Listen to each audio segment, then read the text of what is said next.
Hi, I'm Anita, and this is what you need to know before watching the Twisted Wonderland anime. Alright, so this is for anyone who's new to the Twisted Wonderland franchise and just want to kind of not go into the story completely blind. If you want to go in completely blind, this is probably not for you, but those who don't want to go in completely blind, this is totally for you. And it's for people who just need reminders on the story and important things in the story. So here we go. So first thing to note is, so this isn't a crossover. So Twisted Wonderland isn't a crossover. It actually is its own world or planet or dimension. As at least in the game, I don't think we've got an answer to which one it is. So it's its own universe, for lack of a better way of putting it.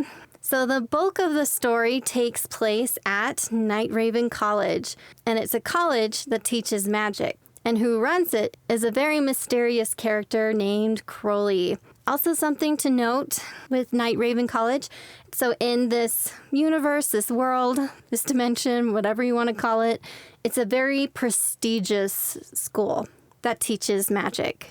So the other thing to know about Night Raven College is there are 7 dorms.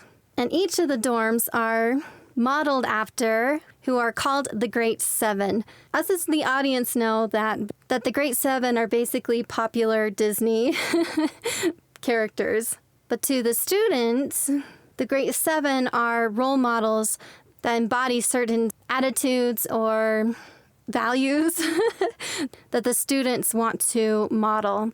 So the first dorm, they try to model themselves after the strictness of the Queen of Hearts. The second dorm, they try to model themselves after the King of the Beast, who models the persistent spirit.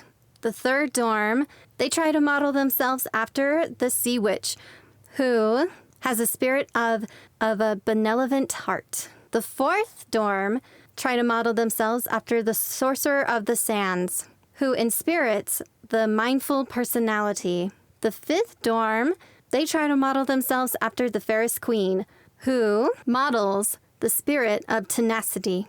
The sixth dorm, they try to model themselves after the King of the Underworld, the spirit of diligence. The seventh dorm, they try to model themselves after the Thorn Fairy, who embodies the noble spirit. So something also you should know about the students, besides them trying to model these values, I guess the values themselves are good. Not sure if the models are actually pulling off those values that well or not. That's up for debate. Anyway, so what you should know about the students is they're all troublemakers and are horrible at teamwork. They do not get along at all with each other or with anyone, really, when I think about it. Constantly, the school is breaking out in fights and having problems, and it's causing the school problems overall. Also, something fun to know about the students is that they all come from different backgrounds in the world of Twisted Wonderland. The world of Twisted Wonderland is actually quite vast. It's really fun to get into. So you have a lot of different races. You have the human race, you have the fairy race, or fae, they like to call them, at least in the game. You have beast folk. So characters like Leona, Jack, and Rugi are beast folk. You have merfolk that are like Azulu, Jade, and Floyd. You also have ghosts even. Also, something to know about the universe of Twisted Wonderland is so some can use magic, some can only use very little magic, and others can't use magic at all. So those who get admitted to Night Raven College seem to have real potential to get far in the world of magic, for lack of a better way of putting it at the moment. But also something to note, even those who can use magic and use it well, is that they have to be extremely careful. So the best way I know how to describe it, actually, so if you can use magic in the world of Twisted Wonderland, it's like a gauge. So like a health bar or something like that, for lack of a better way of putting it, on how much magic you can use safely. So if you are a mage and practice magic, you also need what they call a mage stone that kind of acts like a lightning rod. to help prevent a mage to get what they call blot. So here's one of the most important parts of the story. So this is important because even with a mage stone, it's really important not to get too much blot. It's extremely dangerous to accumulate too much blot. So what is blot? Blot is a byproduct of casting spells. So basically, a mage does not want to accumulate too much blot because it's a toxic byproduct, and it becomes extremely dangerous if you accumulate too much of it, even with a mage stone that helps protect you.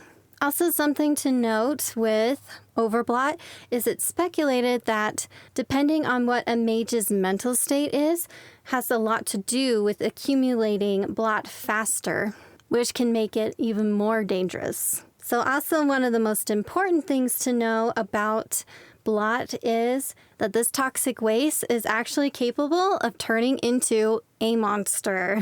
Yes, a monster. Those who practice magic have to be very careful because also not only is it dangerous to them, but this monster can be dangerous to everyone, if that makes sense.